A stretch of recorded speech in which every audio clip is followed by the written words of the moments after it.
Basil Rathbone and Nigel Bruce in the new adventures of Sherlock Holmes.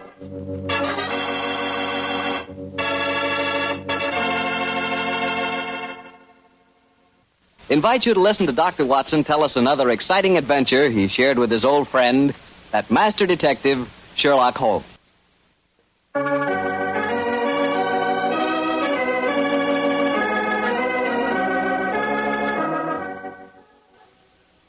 And now I'm certain our good friend Dr. Watson's waiting for us. Let's go in and join him. Come in.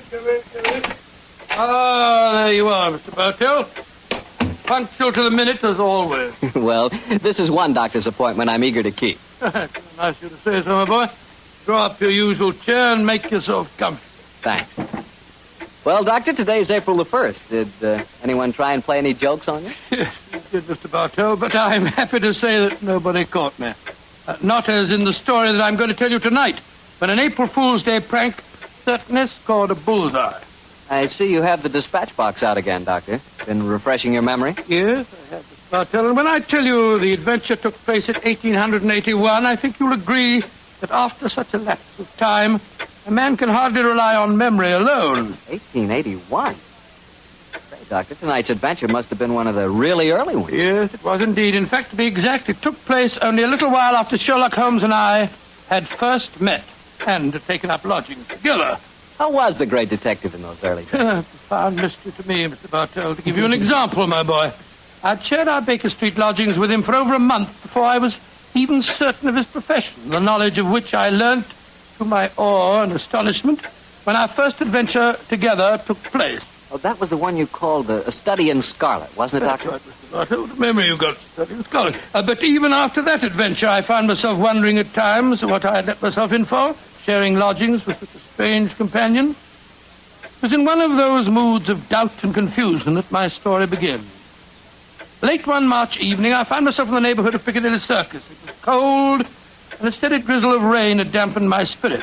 I thought that a glass of wine and the sound of music would put me in a better mood. And so, Mr. Bartell, I entered the Criterion restaurant. As I sat with a glass of rare vintage port at my elbow, the orchestra playing a dreamy Strauss waltz in the background, I couldn't help thinking of the last time that I'd been there. It was the night I met a young medical student by the name of Stamford. He was the man who first introduced me to Sherlock Holmes. Suddenly, I felt a clap on my shoulder.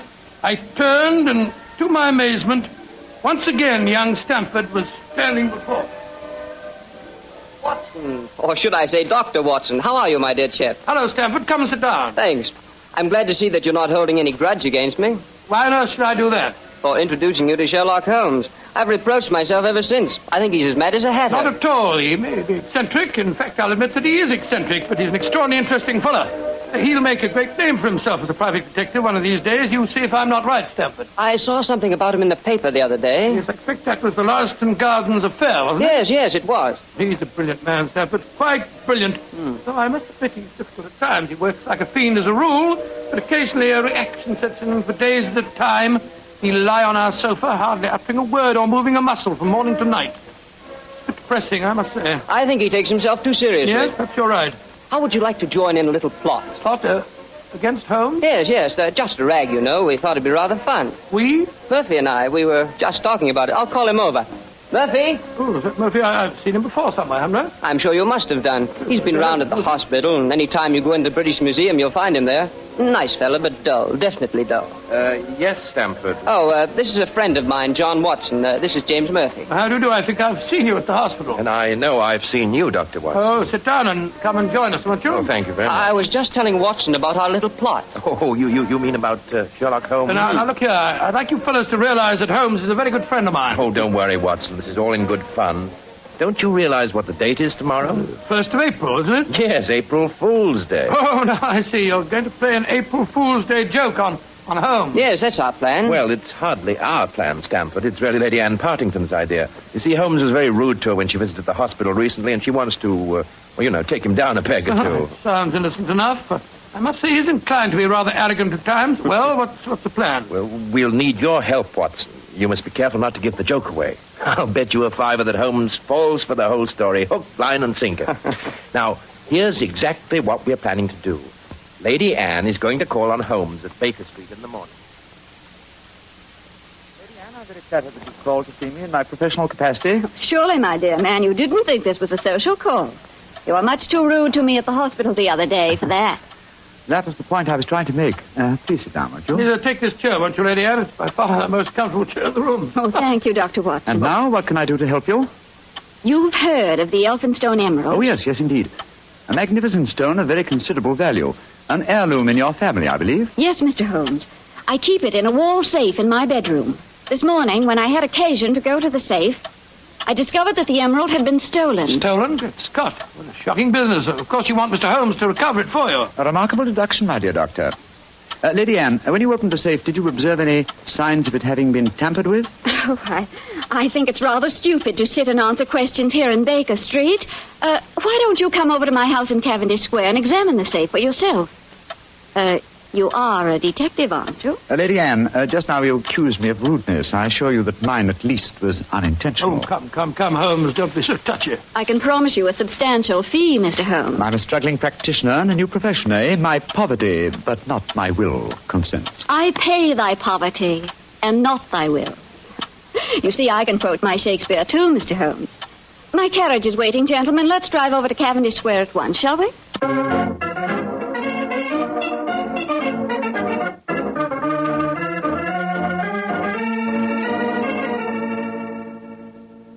This is the wall safe, Mr. Holmes. Not too difficult a safe to crack for an expert. You placed the emerald in it last night, you say? Yes, when I went to bed. And this morning, it had gone. Well, surely, Holmes, this is a good occasion to use that magnifying glass that you're always fiddling about with. Excellent occasion, my dear doctor. That's why I brought it with me. Uh-huh. That's very interesting. What is it? This safe was opened by an expert. There isn't a sign of its having been forced. Hello. What have you discovered? There's a peculiar tarnish on the steel knob. It was obviously handled by someone whose fingers are habitually stained with chemicals. Amazing, Holmes. Elementary, my dear doctor. Where does that door lead to? My boudoir. I should like to examine it if I may. Oh, but of course. Thank you, Lady Anne. Dr. Watson, this is the most beautiful April Fool's Day fraud I've ever I played. must say, Murphy was right. He has fallen for it. Hook, line, and sinker. Just the same, I'm beginning to feel guilty. I can't help feeling a bit disloyal. Oh, nonsense. It's all in fun. Are Stamford and Mr. Murphy listening? Yes, they're next door in my drawing room. I'm sure their ears are positively glued to the keyhole. Well, I do hope Holmes won't be angry with me. Here he comes. Nothing of any interest in there. The windows haven't been tampered with. We may presume, therefore, that the thief did not enter by an upstairs window. Lady Anne. Yes, Mr. Holmes? This room has not been touched since you discovered your loss? Oh, no. I told the servants to leave it exactly as it was while I came to fetch you. Splendid. Deep pile carpet, eh? Could be better. The thief was a tall man with a long stride. Oh, come, Holmes. I know your methods, but there aren't any footprints on this carpet that you can identify, even with your magnifying glass. My dear doctor, I've studied many crimes, and I've never seen one yet that was committed by a flying creature. As long as the criminal remains upon his two legs, there must be some trifling displacement can be detected by a keen observer. I assure you that the marks on this carpet indicate that the thief was a tall man with a long stride. Traces of tobacco ash. Pipe tobacco. Shag tobacco that sells at 4p an ounce. Oh, now, really, Mr. Holmes, how can you possibly identify an individual tobacco? Oh, it's a hobby of mine. In fact, I've even written a monograph on the subject. Now, one more look at the safe itself. Hello. What's this powdered dust here? What? It's rosin. Distinct trace of rosin. Lady Anne, I suggest that you get in touch with Scotland Yard at once. You mean that you've solved it, Holmes? I mean, my dear doctor, that I can give you a reasonably complete picture of the thief, and that picture is so individual that I'd be surprised if it would fit more than one man in London. Why, this is pure magic, Mr. Holmes. Please describe him to me. Well, he's a tall man. The width of his stride indicates that, and he's thin. Well, what enables you to tell that, Holmes? His footprints have made a remarkably light indentation on the nap of the carpet. Our thief dabbles extensively in chemicals, as indicated by the tarnishing of the knob on the safe, and the traces of rosin would suggest that he plays the violin also. He smokes shag tobacco, has a great practical knowledge of the ways of combination locks, and he's obviously in close contact with the criminal classes. How do you know that, Mr. Holmes? Well, he wouldn't steal a famous stone unless he knew how to dispose of it through some trustworthy fence. Yes, it's a very comprehensive picture, Holmes. I almost feel as if I knew the chap. Thank you, Doctor.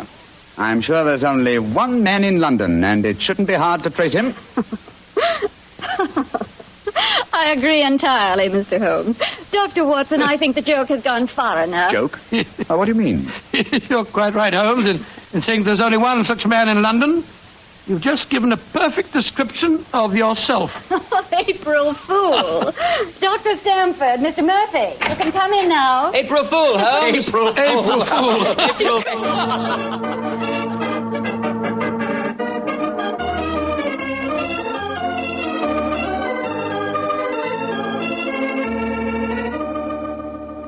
Come along here, into the drawing room, everyone.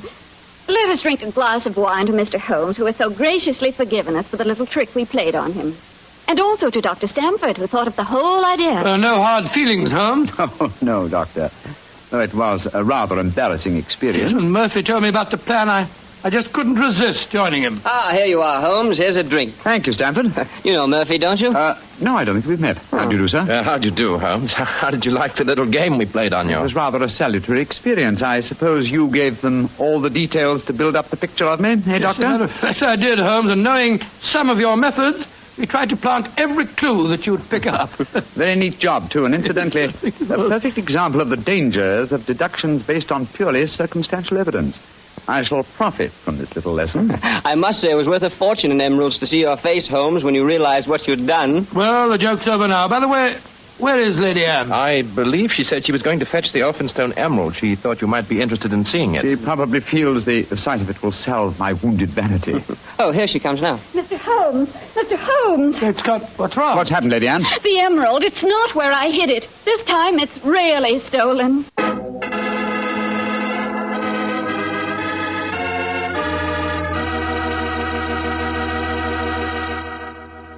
Dr. Watson's story will continue in just a few seconds. Well, Dr. Watson, your April Fool Day plot kind of backfired on you, didn't it? Yes, Mr. Bartell, it was a perfect example of the biter bit. Well, what happened next? I suppose Sherlock Holmes went into action once again. That's Mr. Bartell, and it gladdened my heart to see the change in the fella. I confess I'd felt rather ashamed of my part in the prank, for I could see that Holmes's pride had been hurt. But now, with a definite crime before him, the difference was amazing. He suddenly became a dynamo, galvanized into action as he stood there, firing questions at the other members. Lady Anne, who beside yourself knew of this fresh hiding place? Both Murphy and I did. Yes. After we'd left our deliberate clues on the safe, we went with Lady Anne and saw her secrete the emerald in the top drawer of her dressing table. We thought it would be all right there. After all, as soon as the joke was over, I was going to put it back in the safe. Now, I think our wisest plan before we question the servants would be for each one of you who were in this April Fool's Day prank to submit to being searched. Holmes, surely you don't suggest that any one of us took the emerald? No, Stamford, I don't.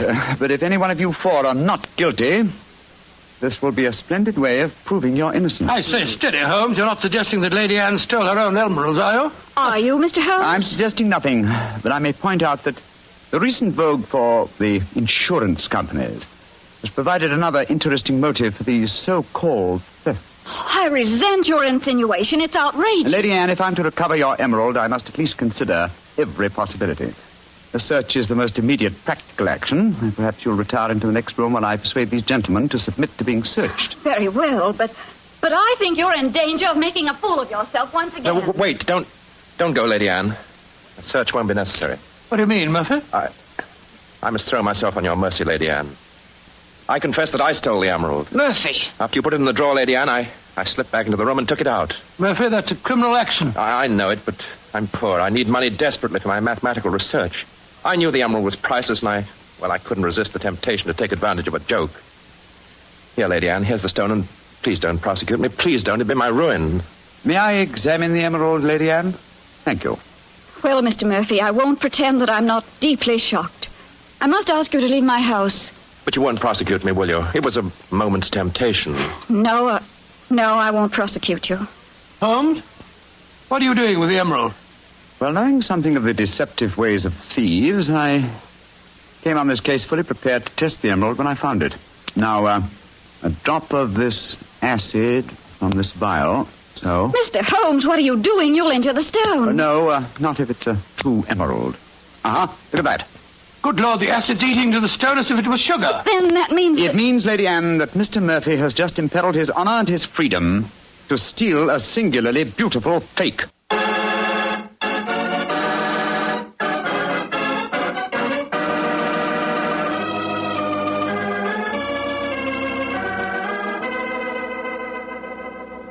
Mr. Holmes, this joke has turned into a nightmare.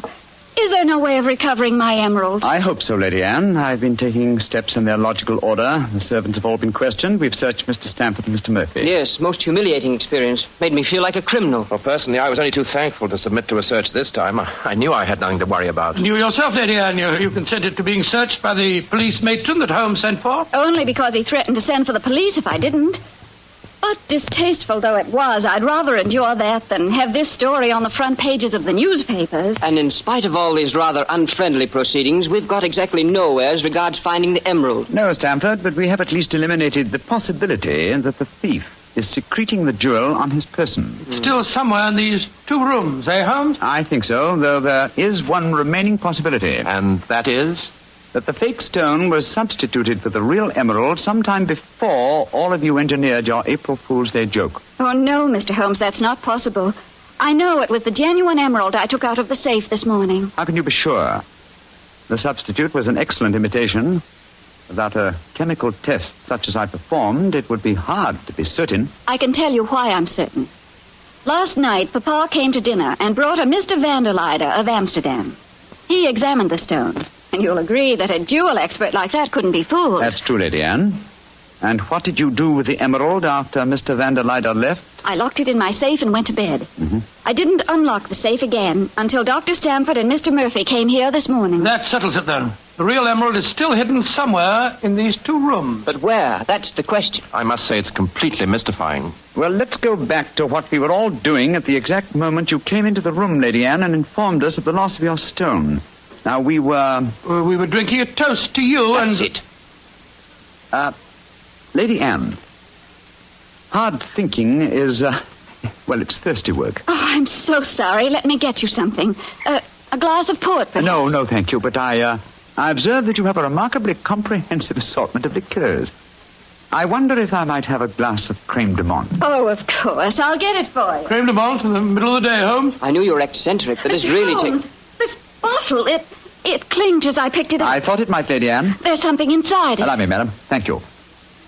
I'm sure you won't mind if I waste this liqueur on the aspidestra. No, of course not. So... Lady Anne, allow me to restore to you the Elphinstone Emerald. Great Scott. amazing. Fantastic. Ingenious. The one safe hiding place in the room. Where could a green gem be more effectively hidden than in a bottle of green liqueur? But who stole it? Who substituted the fake stone? Frankly, I don't care. The gem is restored. That's all that matters. I prefer not to go to court. Neither you nor I, Mr. Sherlock Holmes, would show up in the best of lights. And my father would disapprove of this whole affair, I'm afraid. Just as you wish, Lady Anne. In either case, I shall expect your check for my services in due course.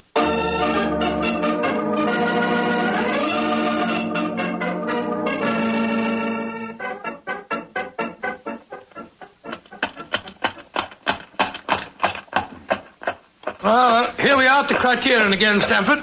Won't you come in and join us for lunch? Thanks, Watson, but I'll keep the cab and go on. I actually have a patient this afternoon. A rare and delightful experience for a young doctor, as you probably know. As rare and delightful as a client is for a young detective, eh, Stanford? I quite understand, and I'm correspondingly grateful to you for your profitable hoax. I'm glad it was profitable for you. Personally, I feel pretty stupid about the whole thing. Well, goodbye. Goodbye, old fellow. Goodbye. 39 Onslow Square, cabby. You're remarkably quiet, Murphy. Well, I'm afraid my conscience won't let me do much talking, Doctor. I'm heartily ashamed of myself. Well, thanks for the lift. I'll leave you chaps. Oh, there. nonsense. You'll join us for lunch, Murphy. But, No buts about it. I insist. Come on. Well, it's awfully nice of you. Oh, come, Murphy. Any one of us can make a foolish mistake. It's just lucky that you didn't have to pay for yours.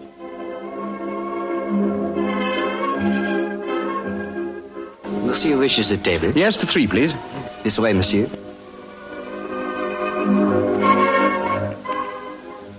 Does this table please you? Excellent, thank you. Right, George, I'm as hungry as a hunter. How about you, Murphy? No, I'm afraid I have very little appetite. This whole case has upset me dreadfully. You mustn't take it too much to heart, Murphy. By the way, Doctor, I'd like to have your opinion on the case. Who do you think staged the theft of the emerald today? Perfectly obvious to me. Lady Anne Partington did it herself to collect the insurance money. If she hadn't, she'd have insisted on your finding the thief. But you needn't worry, old chap. You'll get your fee all right, I'm sure of that. Oh, I'm not worrying about the fee. But I assure you, Lady Anne did not engineer that fraud today. You mean that it was Stanford? Tell him who was responsible, my dear Murphy. But how should I know? Oh, come now, Murphy. Let's not fence any longer. You did an excellent job, a superlative job. I was almost sorry to spoil it for you. I don't think I understand you, Holmes. Oh, yes, you do, Murphy. You're a splendid actor, too. I was so deeply touched when you had apparently stolen a fake jewel, and all the time you knew that the real one was safely hidden in the bottle of creme de menthe, to be abstracted at your leisure. You scoundrel. Holmes, do you mind telling me what's going on here? I'm completely and absolutely in the dark. Surely it's obvious, my dear Doctor. The imitation emerald was a brilliant copy. What makes you so sure of that, my dear Holmes? Because this April Fool's Day hoax was only conceived yesterday, or that is what you wish the others to believe. Such a superb paste gem could not have been made at such short notice. Therefore, it must have been prepared by someone who knew about the hoax before it was arranged. Now, my dear Doctor, when Stanford told you about the plan last night, whose idea did he say it was? He told me that it was Lady Anne Partington's plan. Precisely. And yet Lady Anne referred to it today as Stanford's idea. Obviously, you, my dear Murphy, presented the plan to each as the notion of the other, and so only you could have arranged the real theft behind the hoax. I repeat, a splendid job. Thank you, Mr. Holmes.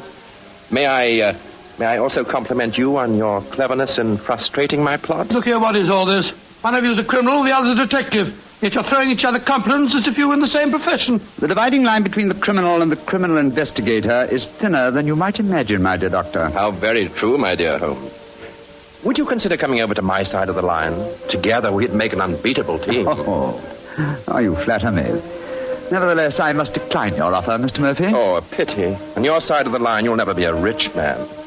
By the way, for your edification, my name is not Murphy, though Stanford insists on thinking it is. Then what is your name, you scoundrel? Your friend says the word scoundrel so much better than you, Doctor. My name is Murtry. Oh, indeed. Spelled M-U-R-T-R-Y? No. Dear me, I have so much trouble with my name. People will either misspell it or mispronounce it. I'm afraid I'll have to begin calling it the way it looks. M-O-R-I-A-R-T-Y. Moriarty. Moriarty. I shall remember that name. I have a feeling we shall meet again. I trust that we shall. You've won the first round, Sherlock Holmes, I admit that. But I believe that a return match is indicated. I shall look forward to it, Moriarty.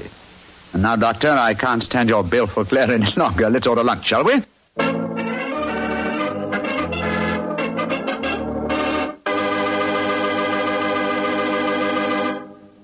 Doctor, that was a pretty hectic April Fool's Day. Yes, it was. I never want to see another one exactly like it. I don't blame you. You know, I'd sure hate to have someone come to my house and pull a trick like that on me. Why, Mr. Bartell, do you have a precious emerald you fear may be stolen? Are you kidding? I wouldn't know the difference between a precious emerald and a piece of green glass.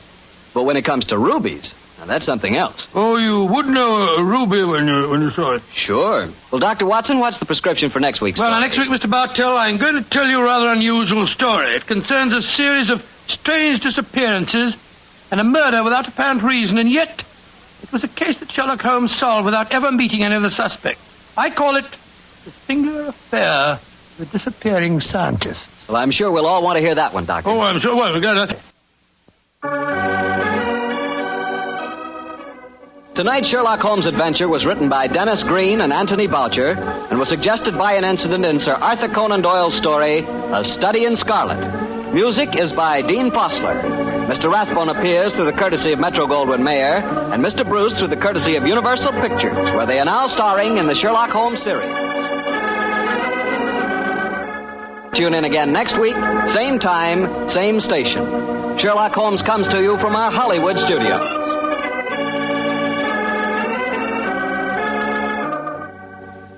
This is Harry Bartell saying goodnight. This is the Mutual Broadcasting System.